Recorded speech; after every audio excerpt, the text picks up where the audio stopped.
El cambio de régimen en Cuba se está dando en cámara lenta, según ha dicho este jueves 19 de marzo el secretario del Tesoro y una de las figuras más importantes dentro de la administración del presidente Donald Trump. El secretario del Tesoro, como informa Radio TV Martí, Scott Bessent, señaló que Cuba atraviesa un colapso económico y energético que podría derivar en un cambio de régimen. El secretario del Tesoro de Estados Unidos, Scott Bessent, afirmó este jueves que el colapso económico y energético de la isla apunta a un desenlace inevitable. Con Maduro fuera de Venezuela, parece que Cuba está experimentando un cambio de régimen en cámara lenta, afirmó el funcionario en declaraciones a Fox News Business. Bessent se refirió además al conflicto en el Oriente Medio. Irán, un país que promueve el terrorismo globalmente, tiene su poder militar degradado. Ya no son capaces de proyectar poder. Explicó haciéndose eco de la estrategia de Trump de encargarse de Irán antes que de Cuba. La visión del secretario del Tesoro coincide con múltiples declaraciones del presidente Donald Trump, quien esta semana, recordemos, describió a Cuba como una nación fallida, debilitada y donde él podía tomarla y hacer lo que él quisiera. Dijo, creo que tendré el honor de tomar a Cuba en alguna manera, de alguna forma. El mandatario subrayó la vulnerabilidad actual de la isla tras el bloqueo petrolero impuesto. Él, por su parte, el representante Carlos Jiménez, dice, el sonido de la libertad, el régimen se queda sin tiempo. Así lo puso en su columna de opinión. Los dictadores en La Habana tienen los días contados. Entonces estamos viendo cómo desde el Tesoro, desde el secretario de Estado, desde el presidente de los Estados Unidos, se está enviando este mensaje que es cada vez más repetitivo. Y es muy importante que escuchemos esto porque esto se está transmitiendo no para el oído del sur de Florida. Eso se está transmitiendo para el oído de toda la nación, donde se está hablando de un cambio de régimen en cámara lenta, donde se están hablando de negociaciones, y eso nos da la medida de que si la administración, y lo mismo lo vimos con Venezuela, que si la administración decide dar otros pasos ante la opinión pública, va a decir, estuvimos hablando de esto tanto tiempo, estuvimos abiertos a la negociación, estuvimos abiertos a un cambio, estuvimos abiertos a un diálogo, y ellos en sí y llanamente cerraron la puerta una y otra vez. Al mismo tiempo, el jefe de prensa de la Casa Blanca, Stephen Young, publicó en su cuenta de X que las únicas personas que tienen información sobre Cuba son el presidente Trump y Marco Rubio. Esto en respuesta al artículo de New York Times donde se aseguraba que habían hablado con 4 fuentes donde la administración del presidente Donald Trump lo único que buscaba era un cambio de Díaz-Canel, la cabeza de Díaz-Canel mientras mantenía la estructura de poder tal cual está en Cuba.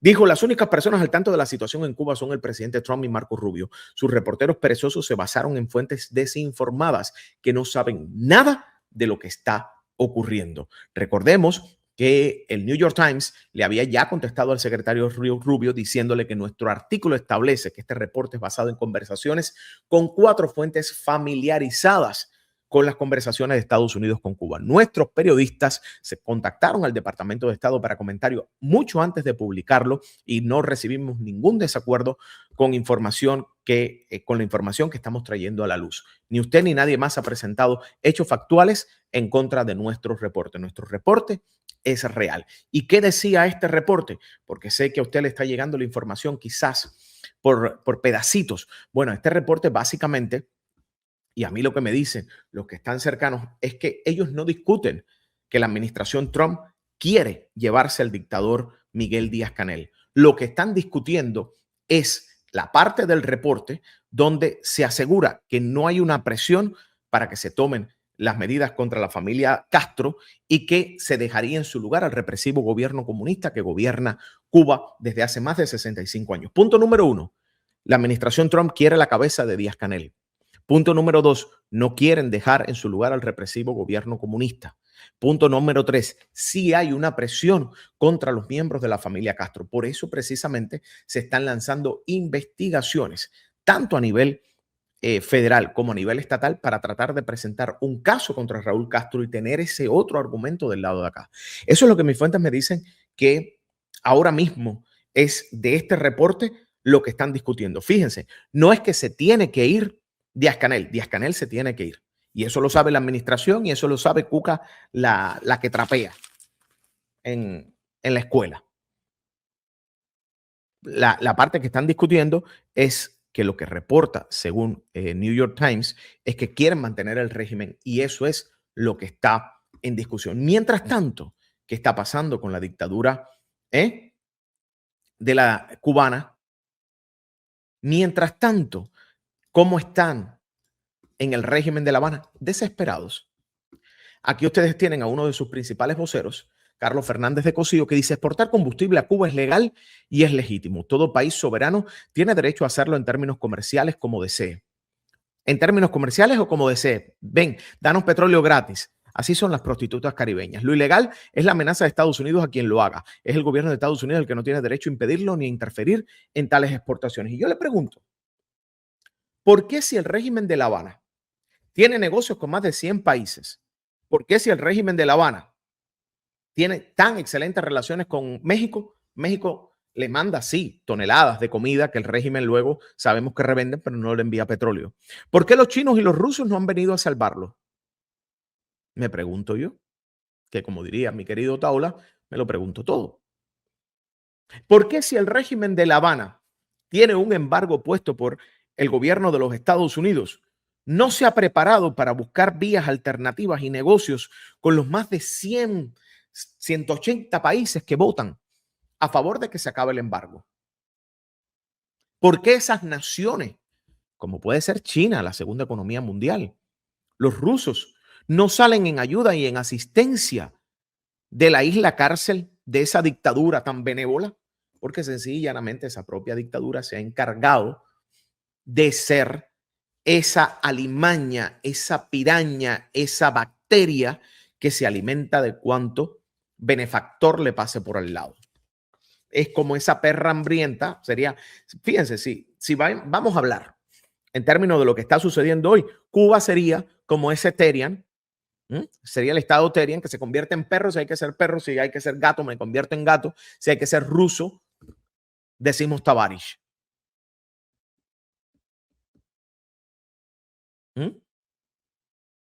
Entonces imagínense, sí, dice Yesinei, me pareció que en algún lugar China mandó arroz. Sí, señores, pueden mandar arroz, pero con arroz no se enciende una termoeléctrica.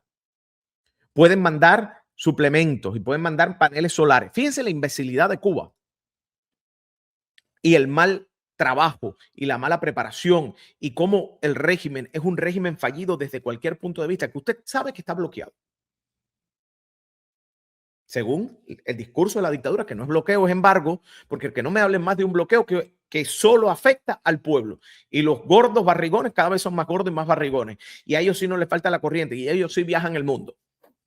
Pero bueno, lo hemos dicho, hay un embargo y es real. El embargo es real, eso nadie lo puede ocultar. Como tampoco nadie puede ocultar que compran $2 millones casi diariamente aquí en el territorio de Estados Unidos, el país que los embarga. ¿Ok? Dicho eso, que alguien me explique cómo es posible, si el embargo es desde los Estados Unidos, que Canadá, que le envía turismo, Canadá, que le envía, es el principal socio en el níquel, ¿por qué no le envía petróleo? Los rusos, los chinos, porque todos quieren el billete, todos quieren billullo. Y eso es lo que el régimen de La Habana no quiere, porque como buena prostituta tropical, lo que quieren es que los demás sean los benefactores. Los demás denme todo gratis. Yo te envío a los médicos a los cuales exploto. Dice Laura, ese barco ruso es solo una curita para pocos días. Señores, tendría que estar entrando un barco todas las semanas a Cuba. Y los rusos tampoco van a hacer eso porque es un estado que está en bancarrota, Cuba.